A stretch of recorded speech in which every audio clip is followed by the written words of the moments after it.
ಈ ಮಧ್ಯದಲ್ಲಿ ಚಿಕ್ಕಮಗಳೂರಲ್ಲಿ ಪ್ಯಾಲೆಸ್ತೈನ್ ಧ್ವಜ ಹಿಡಿದು ಓಡಾಡಿದ್ದ ಪ್ರಕರಣ ಸಂಬಂಧ 4 ಬಾಲಕರನ್ನ ವಶಕ್ಕೆ ಪಡೆಯಲಾಗಿದೆ. ಚಿಕ್ಕಮಗಳೂರಲ್ಲಿ ಬೈಕ್ನಲ್ಲಿ 4 ಜನ ಓಡಾಟವನ್ನು ನಡೆಸಿದ್ರು ಪ್ಯಾಲೆಸ್ತೈನ್ ಧ್ವಜವನ್ನ ಹಿಡಿದು. ರಾಜ್ಯಾದ್ಯಂತ ಅಲ್ಲಲ್ಲಿ ಸಂಭವಿಸುತ್ತಿರುವಂತ ಕೋಮು ದಳ್ಳೂರಿಗೆ ಇದು ಉರಿಯೋ ಬೆಂಕಿಗೆ ತುಪ್ಪ ಸುರಿಯೋ ಪ್ರಯತ್ನ ಅಂತಾರಲ್ಲ ಹಂಗಾಗ್ಬಿಟ್ಟಿತ್ತು. ಅಪ್ರಾಪ್ತ ಬಾಲಕರು ಇವರೆಲ್ಲ 4 ಜನ ಬೈಕಲ್ಲಿ ಪ್ಯಾಲೆಸ್ತೈನ್ ಧ್ವಜ ಹಿಡಿದು ಓಡಾಡಿದ್ರು. ಅವರನ್ನ ವಶಕ್ಕೆ ಪಡೆದಿದ್ದಾರೆ. ಪೊಲೀಸರು ವಿಚಾರಣೆಯನ್ನ ಮಾಡ್ತಾ ಇದ್ದಾರೆ. ಹಲವಾರು ಆಯಾಮಗಳಲ್ಲಿ ಆ ಬಾಲಕರನ್ನ ತನಿಖೆಗೆ ಒಳಪಡಿಸಲಾಗಿದೆ. ಧ್ವಜ ಹಿಡಿದು ಓಡಾಡಿದ್ರು ಕೆಲ ಮುಸ್ಲಿಂ ಯುವಕರು ಕೂಡ. ಇದು ಚಿಕ್ಕಮಗಳೂರಲ್ಲಾಯಿತು. ಇನ್ನೊಂದು ಕಡೆ ರಾಜ್ಯದ ಬೇರೆ ಬೇರೆ ಭಾಗದಲ್ಲೂ ಕೂಡ ಇಂಥ ಪ್ರಯತ್ನಗಳು ಇವತ್ತು ನಡೆದಿದೆ. ಚಿಕ್ಕಮಗಳೂರಲ್ಲಿ ಈ ತರದ ಘಟನೆ ನಡೆದಿದ್ರೆ ಇನ್ನು ಕೊಪ್ಪಳದ ಗಂಗಾವತಿಯಲ್ಲಿ ಫ್ರೀ ಪ್ಯಾಲೆಸ್ತೈನ್ ಪೋಸ್ಟರ್ಗಳನ್ನು ಅಂಟಿಸಲಾಗಿತ್ತು. ವಿರೋಧದ ಬಳಿಕ ಅದಕ್ಕೆ ಸಂಘಟಕರು ಪ್ಯಾಚ್ ಅನ್ನ ಹಾಕಿದ್ದಾರೆ. ರಾತ್ರೋರಾತ್ರಿ ಬರಹಕ್ಕೆ ಪ್ಯಾಚ್ ಅನ್ನ ಹಚ್ಚಲಾಗಿದೆ. ಒಂದ್ ಕಡೆ ಧ್ವಜವನ್ನ ಹಿಡಿದು ಓಡಾಡಿದ್ರೆ ಚಿಕ್ಕಮಗಳೂರಲ್ಲಿ ದೃಶ್ಯದಲ್ಲಿ ಗಮನಿಸ್ತಾ ಇದೀವಿ, ಮಾರ್ಕ್ ಮಾಡಿ ತೋರಿಸ್ತಾ ಇದೀವಿ. ಅಲ್ಲಿ ಅಪ್ರಾಪ್ತ ಬಾಲಕರು ಇದ್ರು, ಕೆಲವು ಮುಸ್ಲಿಂ ಹುಡುಗರು ಇದ್ರು, ಪ್ಯಾಲೆಸ್ತೈನ್ ಧ್ವಜವನ್ನ ಹಿಡಿದು ಓಡಾಡಿದ್ರು. ಈ ಪ್ರಕರಣ ಸಂಬಂಧ 4 ಬಾಲಕರನ್ನ ವಶಕ್ಕೆ ಪಡೆದು ಹಲವಾರು ಆಯಾಮಗಳಲ್ಲಿ ಸದ್ಯಕ್ಕೆ ಪೊಲೀಸರು ತನಿಖೆ ಮಾಡ್ತಾ ಇದ್ದಾರೆ. ಯಾರು ಈ ಧ್ವಜ ಕೊಟ್ರು, ಯಾಕೆ ಇದನ್ನ ಪ್ರದರ್ಶನ ಮಾಡಿದ್ರಿ ಅಂತ. ಇನ್ನೊಂದ್ ಕಡೆ ಕೊಪ್ಪಳದ ಗಂಗಾವತಿಯಲ್ಲಿ ಫ್ರೀ ಪೋಸ್ಟರ್ ಅನ್ನ ಅಂಟಿಸಿದ್ದಾರೆ ನೋಡಿ.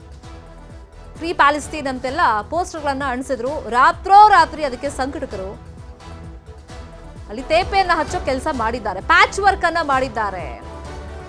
ವಿವಾದ ಆಗ್ತಾ ಇದ್ದಂಗೆ ಅಲ್ಲಿ ಪ್ಯಾಚ್ ವರ್ಕ್ ಅನ್ನ ಮಾಡಲಾಗಿದೆ. ವೈಟ್ನರ್ ಎಲ್ಲ ಹಾಕ್ಬಿಟ್ಟು ಅದು ಕಾಣಿಸ್ದೇ ಇರೋ ರೀತಿಯಲ್ಲಿ ಮುಚ್ಚುವಂತ ಪ್ರಯತ್ನಗಳನ್ನು ಮಾಡಿ. ಈ ಮಧ್ಯದಲ್ಲಿ ಚಿಕ್ಕಮಗಳೂರಲ್ಲಿ ಪ್ಯಾಲೆಸ್ತೈನ್ ಧ್ವಜ ಹಿಡಿದು ಓಡಾಡಿದ್ದ ಪ್ರಕರಣ ಸಂಬಂಧ 4 ಬಾಲಕರನ್ನ ವಶಕ್ಕೆ ಪಡೆಯಲಾಗಿದೆ. ಚಿಕ್ಕಮಗಳೂರಲ್ಲಿ ಬೈಕ್ನಲ್ಲಿ 4 ಜನ ಓಡಾಟವನ್ನು ನಡೆಸಿದ್ರು ಪ್ಯಾಲೆಸ್ತೈನ್ ಧ್ವಜವನ್ನ ಹಿಡಿದು. ರಾಜ್ಯಾದ್ಯಂತ ಅಲ್ಲಲ್ಲಿ ಸಂಭವಿಸುತ್ತಿರುವಂತ ಕೋಮು ದಳ್ಳೂರಿಗೆ ಇದು ಉರಿಯೋ ಬೆಂಕಿಗೆ ತುಪ್ಪ ಸುರಿಯೋ ಪ್ರಯತ್ನ ಅಂತಾರಲ್ಲ ಹಂಗಾಗ್ಬಿಟ್ಟಿತ್ತು. ಅಪ್ರಾಪ್ತ ಬಾಲಕರು ಇವರೆಲ್ಲ 4 ಜನ ಬೈಕಲ್ಲಿ ಪ್ಯಾಲೆಸ್ತೈನ್ ಧ್ವಜ ಹಿಡಿದು ಓಡಾಡಿದ್ರು. ಅವರನ್ನ ವಶಕ್ಕೆ ಪಡೆದಿದ್ದಾರೆ. ಪೊಲೀಸರು ವಿಚಾರಣೆಯನ್ನ ಮಾಡ್ತಾ ಇದ್ದಾರೆ. ಹಲವಾರು ಆಯಾಮಗಳಲ್ಲಿ ಆ ಬಾಲಕರನ್ನ ತನಿಖೆಗೆ ಒಳಪಡಿಸಲಾಗಿದೆ. ಧ್ವಜ ಹಿಡಿದು ಓಡಾಡಿದ್ರು ಕೆಲ ಮುಸ್ಲಿಂ ಯುವಕರು ಕೂಡ. ಇದು ಚಿಕ್ಕಮಗಳೂರಲ್ಲಾಯಿತು. ಇನ್ನೊಂದು ಕಡೆ ರಾಜ್ಯದ ಬೇರೆ ಬೇರೆ ಭಾಗದಲ್ಲೂ ಕೂಡ ಇಂಥ ಪ್ರಯತ್ನಗಳು ಇವತ್ತು ನಡೆದಿದೆ. ಚಿಕ್ಕಮಗಳೂರಲ್ಲಿ ಈ ತರದ ಘಟನೆ ನಡೆದಿದ್ರೆ ಇನ್ನು ಕೊಪ್ಪಳದ ಗಂಗಾವತಿಯಲ್ಲಿ ಫ್ರೀ ಪ್ಯಾಲೆಸ್ತೈನ್ ಪೋಸ್ಟರ್ಗಳನ್ನ ಅಂಟಿಸಲಾಗಿತ್ತು. ವಿರೋಧದ ಬಳಿಕ ಅದಕ್ಕೆ ಸಂಘಟಕರು ಪ್ಯಾಚ್ ಅನ್ನ ಹಾಕಿದ್ದಾರೆ. ರಾತ್ರೋರಾತ್ರಿ ಬರಹಕ್ಕೆ ಪ್ಯಾಚ್ ಅನ್ನ ಹಚ್ಚಲಾಗಿದೆ. ಒಂದ್ ಕಡೆ ಧ್ವಜವನ್ನ ಹಿಡಿದು ಓಡಾಡಿದ್ರೆ ಚಿಕ್ಕಮಗಳೂರಲ್ಲಿ ದೃಶ್ಯದಲ್ಲಿ ಗಮನಿಸ್ತಾ ಇದೀವಿ, ಮಾರ್ಕ್ ಮಾಡಿ ತೋರಿಸ್ತಾ ಇದೀವಿ.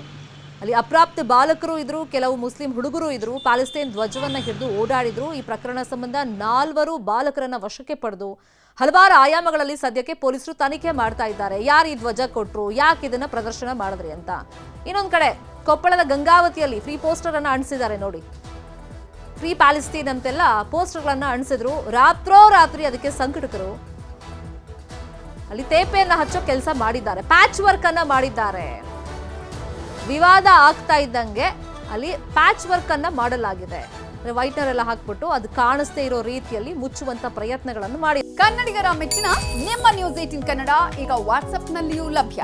ಕರ್ನಾಟಕ ಮತ್ತು ದೇಶ ವಿದೇಶದ 360 ಡಿಗ್ರಿ ಸುದ್ದಿ ವಿವರವನ್ನ ನೀವು ನಿಮ್ಮ ಕೈ ಬೆರಳುಗಳಲ್ಲಿಯೇ ಪಡೆಯೋದಿಕ್ಕೆ ಈ QR ಕೋಡ್ ಅನ್ನ ಸ್ಕ್ಯಾನ್ ಮಾಡಿ. ನಮ್ಮ ಚಾನೆಲ್ ಅನ್ನ ಫಾಲೋ ಮಾಡಿ, ನೋಟಿಫಿಕೇಶನ್ ಆನ್ ಮಾಡಿ.